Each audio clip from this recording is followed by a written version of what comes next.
Dave and Taylor, if you can just have a look at this photo of Rog. He is currently leading the polls for New Zealand's hottest radio hunk.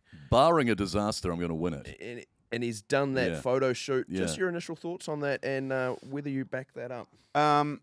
Well, I have a question. Why are your arms so fucking hairy, but there's nothing on your chest? I didn't realize they were that hairy. And then I looked. Well, in this picture, you kind of look like Chewbacca, but then with like Brad Pitt's boobs. What's he doing in the top right photo? Like, there's a lot going on. Up at the top. Yeah. I mean, it looks like you're just sort of... It looks like you're looking for love in all the wrong places. Is what it looks like. What it is a real struggle to stay relevant in 2017 when you're 44. And look, it looks as though I think I'm going to win it. I'm that. Believe it or not, I'm that I'm far rooting ahead. for you, man. I'm rooting for you. You know. Yeah. Thanks, man. Just vote. Oh, he's got the treasure trail too, just below the belly button. Look at that. Oh my God. Yeah. A pot of gold. Do you wax? Because that's no. I might have to start. No. You might want to start with your fucking arms, there, buddy. It looks like you put on the Chewbacca outfit just on your arm. Louise. I don't know what. I don't know. It looks like I think you it's the dipped black your and hands white, into a bucket of hair. All right, we've really gone to town on you. Yeah. You asked. No, our Bryce did actually. Yeah. No, that's just want to on a slightly more serious note, if I could. Obviously, there's been a great deal of loss in the last sort of 18 months, 2 years, with some fantastic musicians.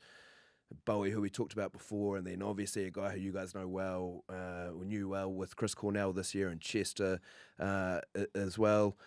Just want to get sort of your thoughts on it, because we've been doing a bit on our show. We obviously relate to a lot of men, and we have a big problem in the country with a high suicide rate and stuff like that. And obviously it seems to affect even people that appear like they've got it all. I mean, it must really rock you guys as well when hearing news like that and people that you think have got it all together.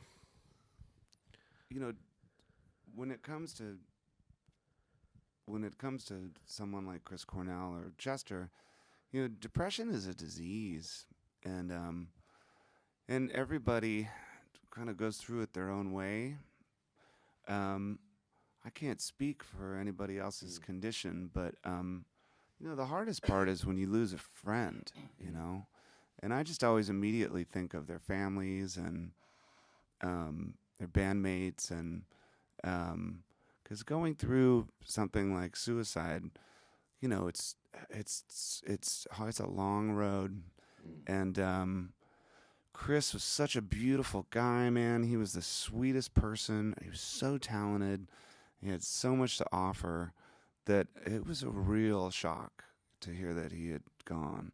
But I think that mental health and depression is something that people should really take seriously, and there's a stigma attached to it that's unfortunate, because just as you take care of yourselves in every other way, I think it's important that people really try to take care of themselves in that way too.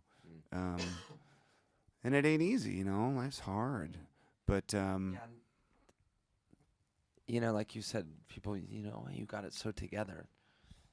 I mean, that just goes to show you, it doesn't matter what's in your, what's in your bank account or how many hits are on your YouTube page or all that kind of crap. It all goes out the window if you're, like Dave said, if you're not feeling right, And so, Chris would not to get to hear Chris Cornell make another record again is my selfish version of it. And there's such a bigger,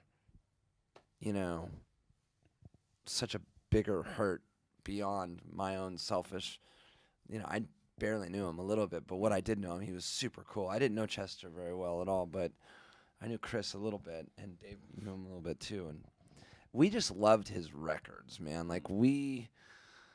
Some of the first stuff me and Dave ever jammed on when we would just goof around in the jam room, in the rehearsal room in between Biff. I can remember as far back as when I first joined the band, and me and you just playing Soundgarden riffs together. Yeah. And I remember making Nothing Left to Lose with the guy who engineered and produced some of their records. And we would just like listen to their records a lot. They're big inspiration for us as musicians. And Chris Cornell is just a master. So, you know, the loss, it's a bummer, but like Dave said, you know, that's a real thing. Look after yourselves and your Look mates. after yourself, and if it looks like someone's down, way down, check on them. Some great words. And that's it. Thank you for co-hosting the Morning Rumble on The Rock today. Taylor Hawkins, Dave Grohl, all the best for the album, which is out September 15, Concrete and Gold. Yeah. All the best for that. It's a great album. We heard it the other night. It's fantastic. And keep on rocking in the Rock 1500 because you guys are killing it. Yeah. Good luck with your thing that you got going on. Yes. Yeah, I'm really rooting for you. You've already forgotten what it was. Yeah, I'll let I you don't know. care. I don't fucking care. Sexy, this DJ. Whatever.